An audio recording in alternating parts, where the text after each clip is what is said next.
अस्सलामुअलैकुम। उम्मीद है आप सब लोग खैरियत से होंगे।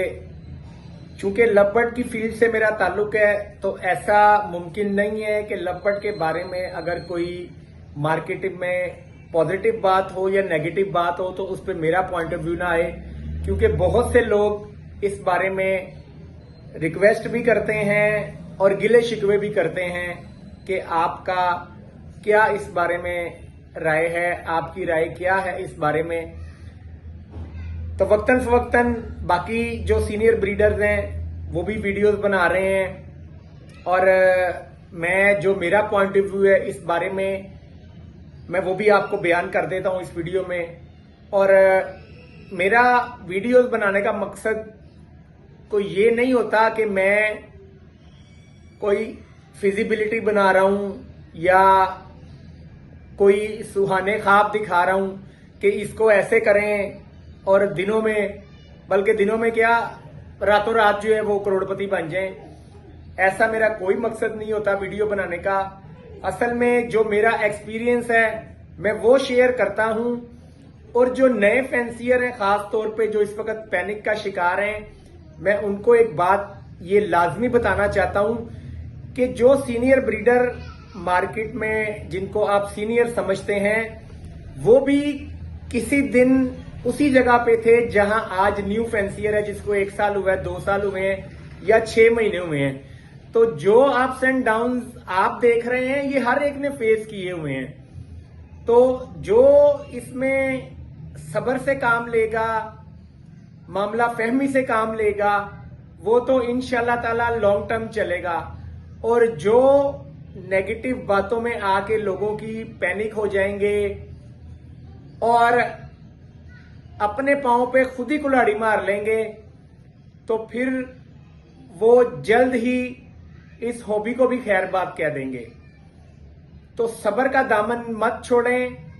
अब कुछ फैंसियर्स ऐसे होते हैं जो नए खास तौर पे आए होते हैं, जब सबके पास ब्रीड आती है, पहला क्लच आता है तो हर एक के पास अल्हम्दुलिल्लाह अल्लाह ताला हर एक को नवाजता है और बेहतरीन ब्रीड आई होती है।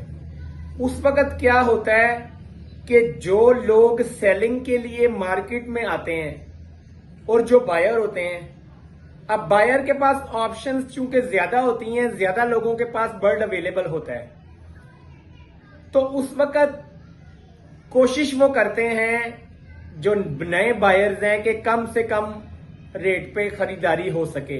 ये हर एक का हक है। मैं अगर मोबाइल लेने भी जाऊंगा तो मेरी कोशिश है कि मैं बार्गेनिंग करूं और मतलब अपने ख्याल के मुताबिक जो कम से कम कीमत है उस पर खरीदूं। इसी तरह परिंदों में भी होता है। तो नए लोग, चूंकि हर साल ऐसा स्पैम आता है, ऐसा एक टाइम आता है कि जब सबके पास ब्रीड आ चुकी होती है, सर्दी का मौसम होता है, सख्त सर्दी होती है जैसे कि अभी गुजरा है पीछे, उस वक्त नए जो बाइंग करने वाले हैं वो परचेजिंग नहीं करते। जैसे मौसम बेहतर होता है फिर परचेजिंग स्टार्ट करते हैं, बर्ड संभालना मुश्किल होता है। लेकिन जो नए लोग खास तौर पे होते हैं, चूंकि उन्होंने ये एक्सपीरियंस नहीं किया होता, तो वो पैनिक में आ जाते हैं। और इस साल उसके साथ साथ सिनेरियो एक और भी डेवलप हुआ है जो कि एक्सपोर्ट के लिए रिक्वायरमेंट आई हुई है, खास तौर पे जिनको आम लोग कमर्शियल बर्ड कहते हैं। वैसे तो मेरे हिसाब से जो भी बर्ड सेल हो जाता है वो कमर्शियल बर्ड ही है और अल्हम्दुलिल्लाह हर बर्ड सेल होता है। ये बस ऐसे ही एक मामला फहमी के लिए कमर्शियल का उसे नाम दे दिया है। और अगर मैं उस हिसाब से कमर्शियल बर्ड भी कहूं तो कमर्शियल का जो है वो इस वक्त एक्सपोर्ट का ऑर्डर आया हुआ है। तो जिसने एक्सपोर्ट करना है उसकी कोशिश ज्यादा से ज्यादा ये होगी मुझे कम से कम कीमत पे मेरी खरीदारी हो और ज्यादा से ज्यादा कीमत पे मेरा एक्सपोर्ट हो, तो ही उसका मार्जिन बढ़ेगा। वो जो एक्सपोर्टर है वो ना तो ब्रीडर है, उसने तो ये सारा सिनेरियो नहीं देखा कि किस तरह लोगों ने बर्ड के चिक्स बाय किए, फिर उनकी 6-7 माह खिदमत की, फिर ब्रीडिंग के लिए रेडी किया, ब्रीडिंग आई, कोई डेड इन शेल हो गए, कोई इनफर्टिलिटी आई, कोई मोर्टेलिटी हो गई, उसके बाद जाके बच्चे सरवाइव किए। इसका उससे कोई गर्ज नहीं है। तो उसकी कोशिश ये है कि ये जो गैप है बाइंग और सेलिंग का, ये ज्यादा से ज्यादा हो। अब उसके लिए पिछले 3-4 साल से जहां सोशल मीडिया का पॉजिटिव इंपैक्ट भी है वहां नेगेटिव भी है। तो पिछले 3-4 साल से हुआ यह है कि फेक अकाउंट्स बनते हैं फेसबुक पे, वहां से पोस्टें लगती हैं पैनिक करने वाली। जो नए लोग हैं, चूंकि वो पहला उनका सीजन होता है, उन्हें लगता है कि शायद इसके बाद ये बर्ड शायद बिके ही ना। वो पैनिक में आके उनके नरगे में आ जाते हैं जो फेक अकाउंट्स वाले, असल में जो फ्रंटमैन जिन्हें आप आम जुबान में कहते हैं एक्सपोर्टर्स का, वो पैनिक क्रिएट करके वो फिर कीमतें कम से कम करने की कोशिश करते हैं, जिसकी वजह से जो नए फैंसियर हैं वो पैनिक में आके अपने बर्ड सस्ते दामों बेचना शुरू कर देते हैं। अब यहां मैं एक बात का और जिक्र करता चलूं कि काफी लोग ऐसे हैं कि जिनका दारोमदार ही बर्ड्स की सेलिंग परचेजिंग पे है। जो कुछ मतलब काफी तादाद में ब्रीडर ऐसे हैं जिनका किचन चलता है इससे, और उसके अलावा कुछ आपके बर्ड रूम के रनिंग एक्सपेंस भी होते हैं जिनको आपने हर माह बेयर करना होता है। अब अपनी पॉकेट से लगाना भी नहीं चाहिए, जो बर्ड की आमदन हो उसी को सर्कुलेट करें, तो ये वाइज बात भी है। तो वो लोग, उनके लिए मेरा मशवरा ये है कि जब पैनिक की सूरत हाल हो, जब आपको अच्छा प्राइस ना मिल रहा हो आपके बर्ड का, तो जो आपकी जरूरत के बर्ड हैं जिनको बेच के आपकी जरूरत पूरी होगी, वो बर्ड सिर्फ सेल करें, बाकी होल्ड कर लें। आप अगर इस चीज को मद्देनजर रखें, फर्ज करें कि मैं कहता हूं कि अल्बाइनो कर्मीनो का जो इस वक्त रेट चल रहा है, फर्ज करें उससे ज्यादा नहीं भी होता। एक एग्जाम्पल के लिए, समझाने के लिए आपको बात कर रहा हूं। तो जब आप होल्ड करेंगे तो यही बर्ड आपका जब 6 माह गुजर जाएंगे अगले ब्रीडिंग सीजन के स्टार्ट में, तो जो आज की कीमत है उससे डबल कीमत तो मिनिमम हो गई होगी, क्योंकि बर्ड की एज बढ़ गई होगी। अब कुछ लोग इसके काउंटर में कहते हैं कि भाई दाने का रेट देखें इतना ज्यादा है।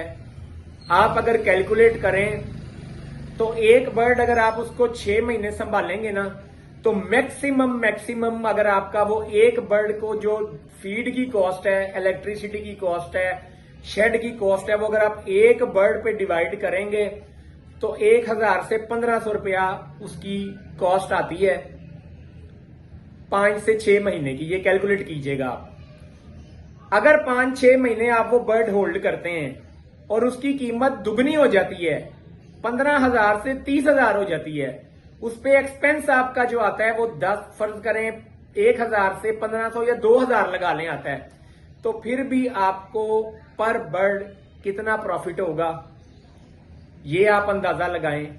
उसके अलावा फर्ज करें कि आपने 10 बर्ड होल्ड किए हैं, 2 एक्सपायर भी हो गए हैं। ये भी बहुत लोग कहते हैं जिन्होंने लोगों को गुमराह करना होता है कि भाई इतनी देर आप संभालेंगे तो उतने का तो दाना ही खा जाएंगे, और बर्ड अगर 2 बर्ड मर गए तो आपके तो वही हिसाब पड़ जाएगा।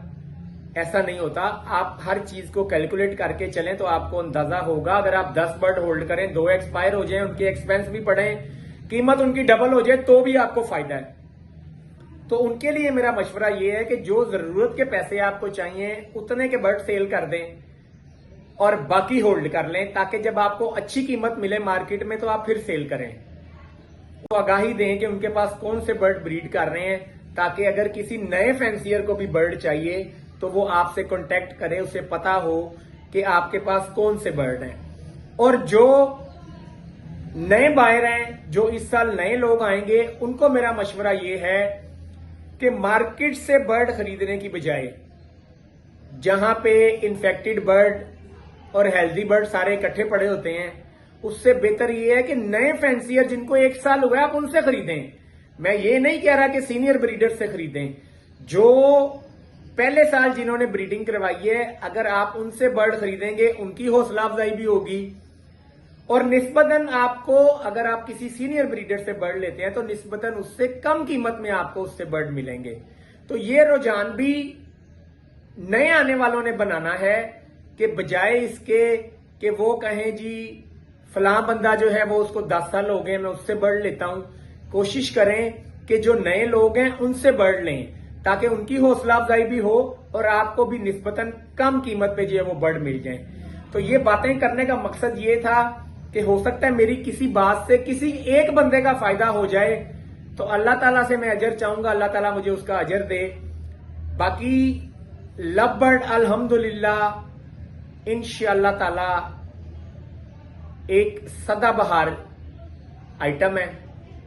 इसको ब्रीड करवाएं, इसको समझें, इसके बारे में नॉलेज लें, इसकी पेयरिंग के बारे में नॉलेज लें, इसका बिहेवियर क्या है उसके बारे में इल्म लें। अब तो सोशल मीडिया का जमाना है, यूट्यूब पे या फेसबुक पे आपको ऐसी इंफॉर्मेशन मिल जाती है जो आज से 10 साल 12 साल पहले ये मुमकिन ही नहीं था।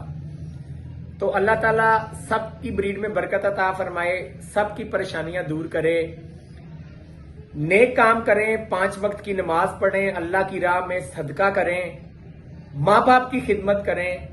इंशाअल्लाह ताला अल्लाह ताला बरकत देंगे। दुआओं में याद रखिएगा। अल्लाह हाफिज।